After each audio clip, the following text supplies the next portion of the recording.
Welcome to Garden of Lights. I'm Susan Howington, Family Consumer Science Agent with the Henry County Cooperative Extension, partnership with the University of Georgia Cooperative Extension. Today we're going to talk about spinach, and we're also going to hear from Frank Hancock, our Agriculture and Natural Resource Agent, and he's going to talk about how to prune an apple tree. So we'll see you back in just a little bit on Garden of Lights.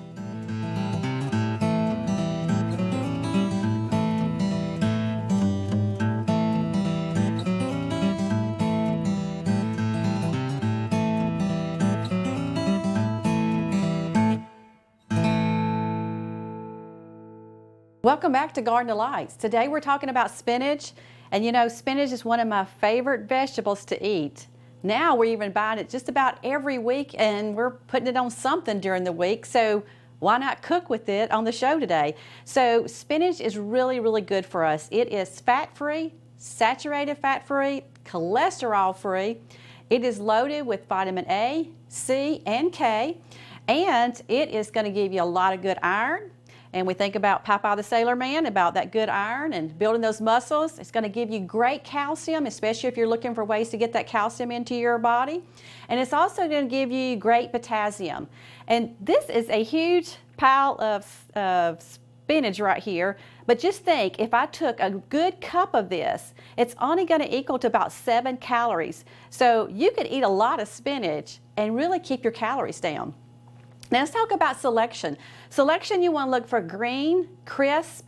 You don't want any wilt. If you buy at the store, you know, you're still going to look at it in the bags too, because you want to look at the date. You want to make sure you don't see any wilt. You want to make sure that date is going to be prolonged for the time that you're going to be using it also. So look for those when you're looking for that selection.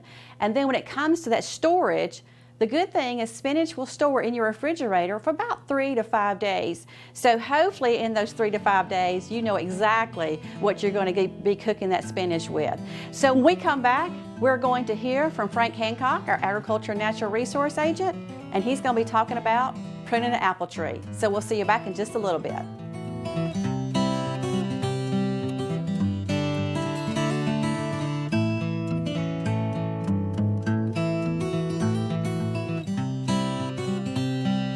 Okay, today we're up here in the garden. I've got Bob Westerfield with us from the University of Georgia. Bob's a horticulturist down here in Griffin. And we're going to look at these apple trees. We've got some apple trees up here that they weren't pruned like they should have been when we started off, and so they've kind of overgrown, and we're going to do our best at fixing them and telling you a little bit about how to go about pruning apple trees and take care of them. I'm going to let Bob tell us a little bit about what you would do, Bob, if you got a new apple tree and you're starting it off. And I guess we won't get too much in. The University of Georgia's got a good brochure about growing apple trees, and it's going to tell you varieties that do well here and don't do well here. And what we're looking for is fire blight resistant and scab resistance, and that's a primary thing when you're selecting an apple tree. So just because something at the store's got a label on it that says apples doesn't necessarily mean you're going to get any apples out of it if it's not the right variety. So Bob, tell us a little bit about how you go about starting an apple tree. Well, glad to, Frank. First of all, you mentioned the varieties. It's important to remember that apple trees are not self-fertile, which means if you're going to get an apple tree, you got to get at least 2 apple trees of a different variety. And by that, what we mean is a pollinating variety. It's 2 different varieties of apples that are going to be blooming at the same time, and they'll actually cross-pollinate, and you'll get a more successful fruit with that. You know, we're going to talk about pruning today, and some of the trees we're going to be looking at today have gone a long time without proper pruning. That's a situation you really don't want to be in. The time to start pruning is the minute after you buy that apple tree and you get it home, hopefully in the fall, late winter like we are now. That's the time to start pruning. So you may have, and I've just got a branch here, but we'll use it as an example. Your apple tree may come in a 1-gallon container, or maybe it's a bare root, but it may look something like this. And you're saying, yeah, we got a little branch structure already. We're good to go. But no, actually what you're going to do to this thing, you want to control those branches from day one.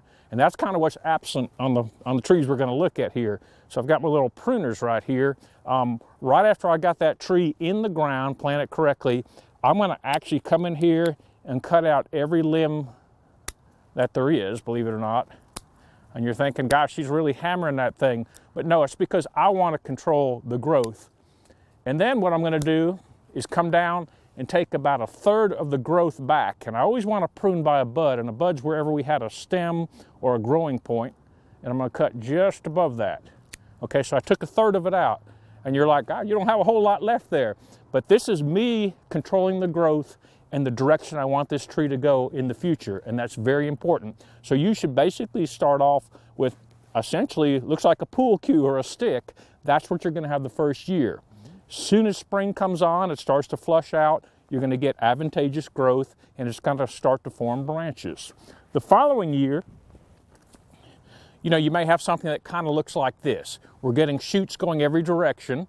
We've got a lot of those buds have now popped out. Now I'm going to really steer the direction of the way this thing goes.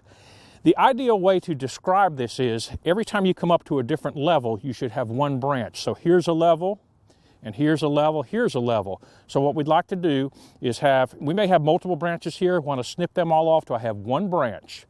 The lower branches are always going to be a little bit longer than the top branches. So ideally, an apple tree or a pear tree should be shaped like a Christmas tree. It's going to have a conical form, okay? It's going to be cone-shaped.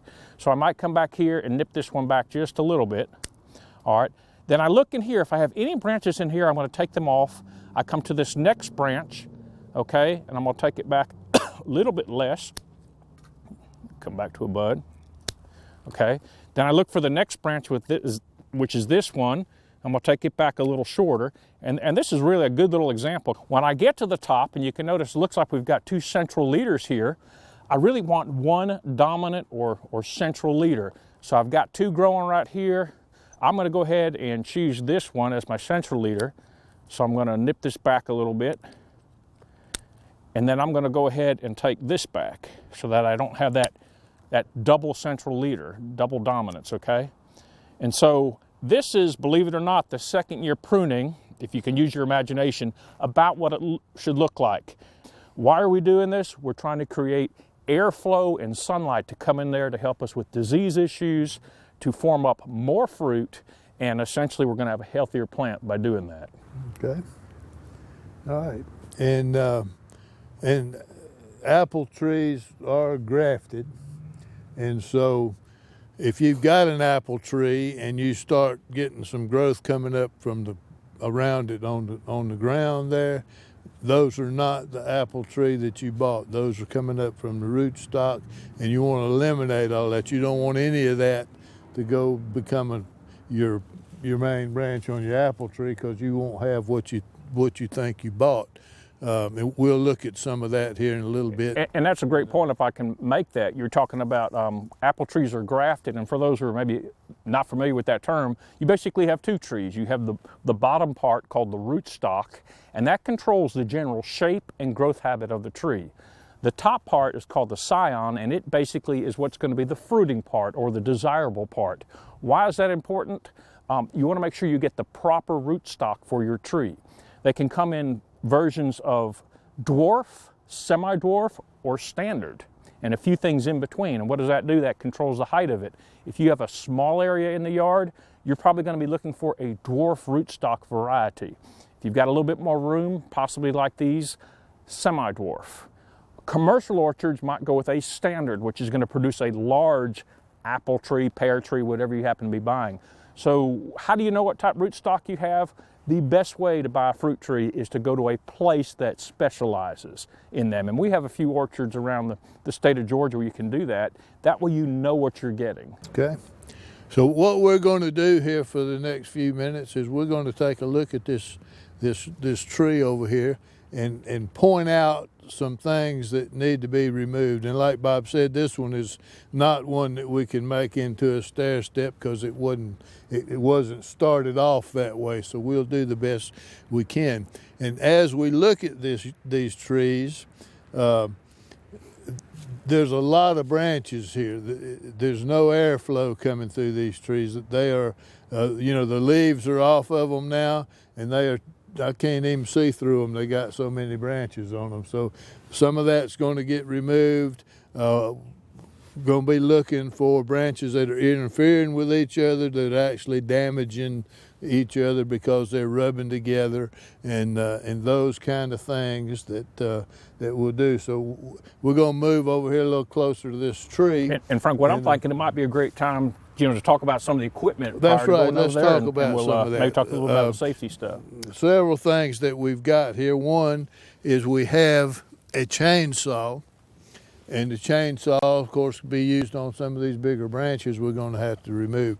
Now, when you're operating a chainsaw, you need to have your safety equipment. You need to have a helmet, chaps. The chainsaw get up against your leg, it'll hurt you, and these chaps are designed some good leather gloves, too, probably to go along with that. Leather gloves, which I've got. And so this is what you want to do. You don't want to be getting up on the top of a ladder with the chainsaw. You know, you can get a pole saw or something else. So you just don't want to do that. You got to be safe, because chainsaws will hurt you. Another tool that we use, and this particular tool is called an alligator. It's made by Black & Decker, and it has a shield around a chainsaw blade. And so the way this works is you grip the branch and it holds onto it, and it has a chain that does the cutting. And this tool is a little more forgiving as far as getting it up against you. So, and it's electric, so, you know, a couple of batteries will keep you going through the whole operation. And so that's another tool that we use. We also have hand saws that can be used to prune some of your branches off. And sharp tools are important. This saw right here's got a fairly new blade in it, and so we're making sure they're going to cut. You can wear yourself out trying to cut a branch off with a dull blade. Then loppers, you get them several different sizes.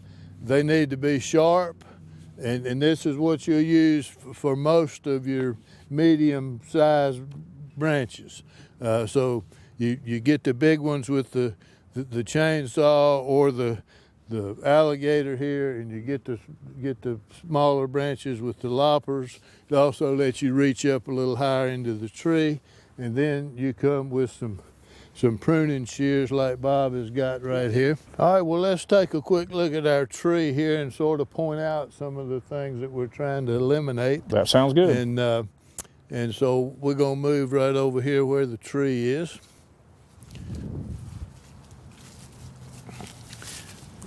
The one thing you'll notice on this tree, we talked about suckers, and it has some down here that need to be removed. And so we'll take care of that in a few minutes. And I'm going to let Bob tell you what he's going to take out of here, and some of it we won't know till we get started and see how things look, because this tree is too cluttered here with leaves. It's not going to have any airflow, and we're going to have fungus problems and all sorts of things going on. And so I'll let Bob point out here the branches we're going to start to take out, and then we're going to prune it. So okay. Well, you had mentioned, right off the start, we've got a little bit of lower growth right here. It may or may not be coming out of the rootstock, which is right out of the bottom, but we certainly don't want any of this lower growth on this tree, so we could take that out. When you do make a cut, particularly when it's going to be off one of the main trunks, make sure you cut it just outside what we call the branch collar. If you notice right here, somebody had cut it and left a stub. That's not a very healthy cut right there. It should have been brought in a little bit closer to where we get a better healing. Okay. All right, let's do it.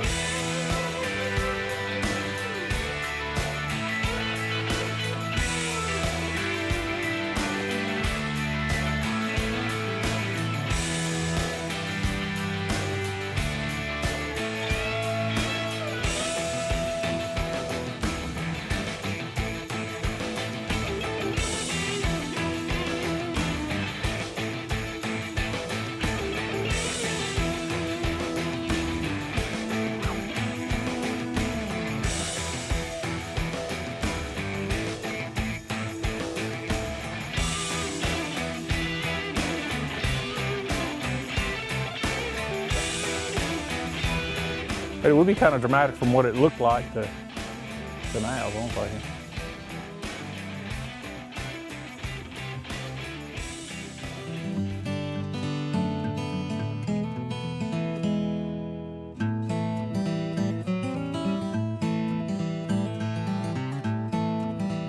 Welcome back to Garden Delights. Today we're making tacos and we're using our spinach to make those spinach tacos. So the first thing we're going to do is I'm going to go ahead and cut my eye on, and you do want the eye on about a little bit of high heat, so I'm going to go ahead and crank it up a little bit just to get it to where I need it. And what I'm going to go ahead and do is add about a couple of tablespoons of olive oil. So I'm going to go ahead and add it because I will tell you this will heat up pretty quick.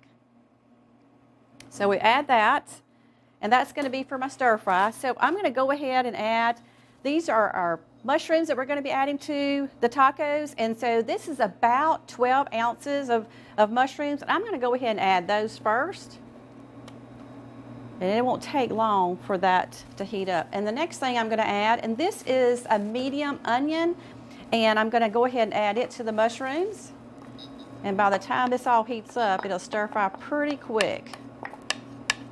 And this is smelling already good. And if you like onions, you'll know what I mean as far as smelling good. And then you're going to add 1 to 2 cloves of garlic, and you're going to mince those. So I'm going to go ahead and add these 3 ingredients, and that's going to be my first things that I'm going to add to the tacos that I'm going to be making. And I can already hear it sizzling. So I'm going to put this over to here, and I'm just going to kind of work this around. I'm going to actually up this just a little bit because I do want to cook. And these are pretty large mushrooms, so if you want to, you can even take your spoon and kind of divide them in halves, or you can leave them whole. It's however you want to do it. And this is going to be a meatless taco with spinach. So if you're looking for ways to get healthier, this is one way to not feel like you've got to eat meat on everything.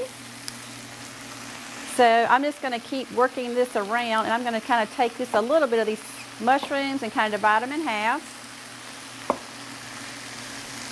These are nice mushrooms, though they're very firm, which is good because I know they're fresh. And you can see I didn't add a whole lot of olive oil. So you know when you're cooking with mushrooms, they're going to release some liquid also. So that's the good thing about mushrooms. You're going to have some water that's going to release from them. So I'm just going to keep moving this around. Every once in a while when I see a large mushroom, I'm going to kind of divide it in half.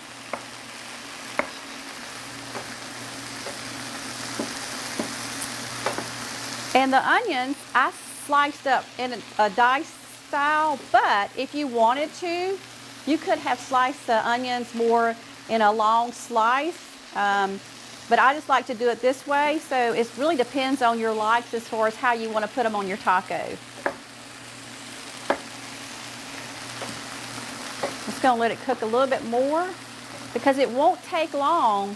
If you've ever cooked spinach, you know that a lot of spinach will cook down and you feel like, now where did all of it go? Because it just shrinks up really fast. So you do want a lot of spinach.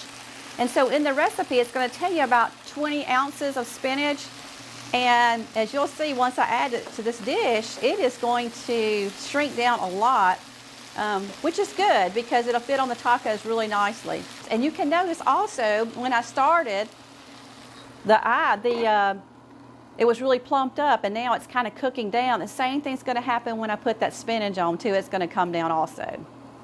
So I'm going to let it go just a little bit longer. And what we're going to do is we're going to put a little bit of spinach on. I'm going to keep adding the spinach until I get all this on here because this will make about 6 to 8 to 10, depending on how much you want to put on your tacos.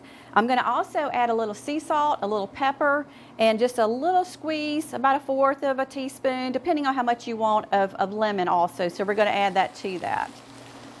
And you can see I have this on pretty high, and it is really releasing all that good liquid.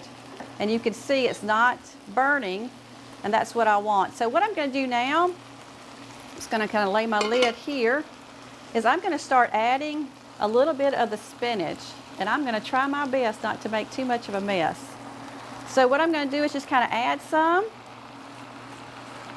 And really I want to try to add every bit of this. So I'm going to put some on top. And I'm going to add my lid just for a little bit, just to let it wilt with the heat from that coming up from the skillet. So we're going to do that just for a little bit. And I'm going to keep adding because you'll be amazed on how much it's going to shrink down. And you know, spinach, one thing good about spinach is you can eat it raw just as it is, or you can cook it. And it's kind of like cooking with your turnip greens or your collards is what you're kind of doing with the spinach when you're cooking down. So as you can see, what I want to do now is just take a little bit of the spinach, move it around into the mushrooms and onions and the garlic. And as you can see, what happened to my pile, because it's almost gone again. So I'm going to add a little bit more.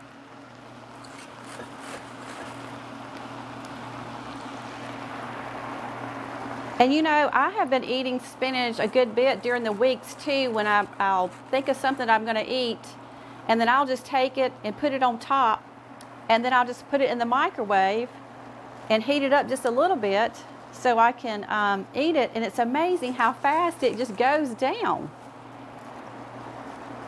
And I feel like I'm getting like 2 cups of spinach, but by the time I eat it, it's really low. So I feel like I need to add even more to it. And I know I'm not eating a lot of calories because, like I said, spinach, just a cup of spinach, and if I just grab like a good handful, that's about a cup, and that's only 7 calories. So that's a really good thing. So I'm going to see where I am on how fast this is going to wilt down. And it's already started, so I'm just kind of stir it around a little bit. And you know that the good thing about spinach is you can buy smaller bags. You can even grow it if you want to. I will tell you on the recipe, it will tell you, and you don't have to if you don't want to, but you do want to take the stems off the spinach because it does make it a nicer taco and you're not feel like you're eating stems. But at home, I will tell you, I don't take my stems off. I leave them on when I'm cooking. So I'm going to add just a little bit more. Oops, I'm about to lose my top. And I may be able to get all this in this one cooking for this time. And I think I will.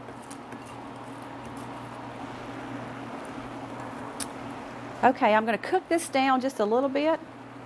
I'm going to take what little I have that's fallen off, and I'm going to push this down.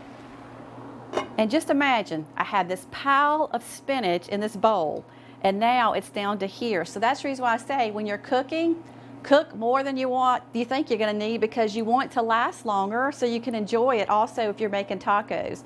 And they're great to eat the next day too. So if you are looking for something to do the next day, as far as eating, you can always save them for the next day too. So what I'm going to do now is I'm just going to stir this around. See if I can put this back over here, because I want to get my mushrooms and some of the cooked spinach up to the top, because as you cook, you know that it's going to turn a different color. So I'm going to try to get it all worked around. And then what you're going to do is add a little bit of salt and pepper to this. I'm going to get it mixed around pretty good before I add my salt and pepper, because I do want to have some of that garlic, onion, and mushrooms mixed in with the spinach. All right, we'll add just a little bit of the lemon juice, and really you just want a little flavor, so you don't want to add a lot. So I'm just going to take it and kind of squeeze it around, and that's probably going to be about what I'm going to need for my 1/4 of a cup or 1/4 of a teaspoon. So that should be good. I'm going to add a little bit of sea salt and a little bit of pepper. All right. And then I'm going to stir it around just a little bit more. And this is pretty much ready for me to load some tacos up for Frank and I to eat on. And this does not have cheese, but if you're looking for a way to add cheese, you can. And I would suggest maybe some Parmesan cheese just to kind of grate on top. But this is going to be what I say, a low-fat taco that you're going to be eating. So this is about what I'm looking for. And so I'm gonna leave this on the burner, kind of keeping it warm, and we come back, Frank and I will be trying these spinach tacos. See you back in just a little bit on Garden of Lights.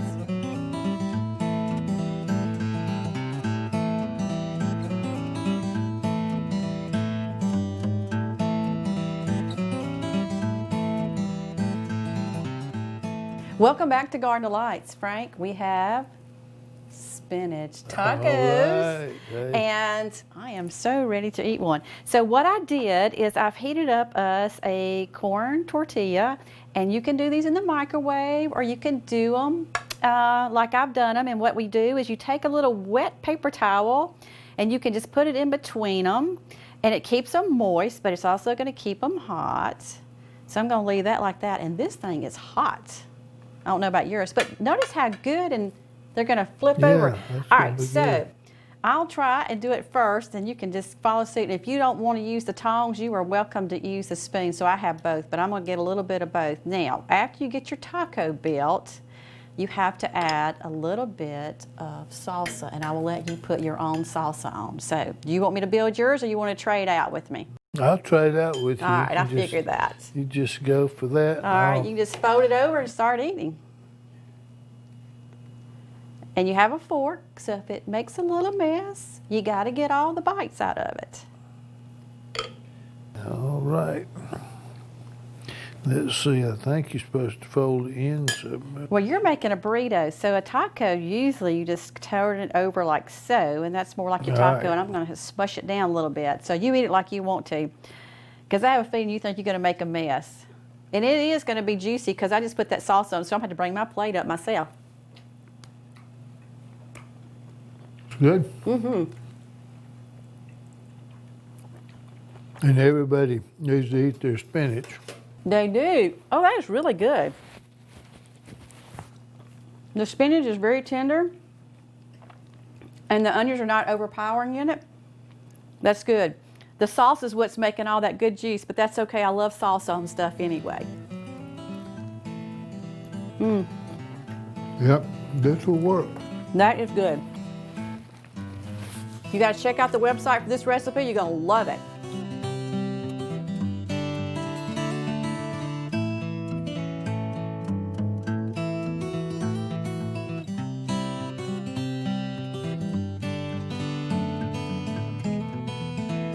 And Frank and I will see you next time on Garden of Lights.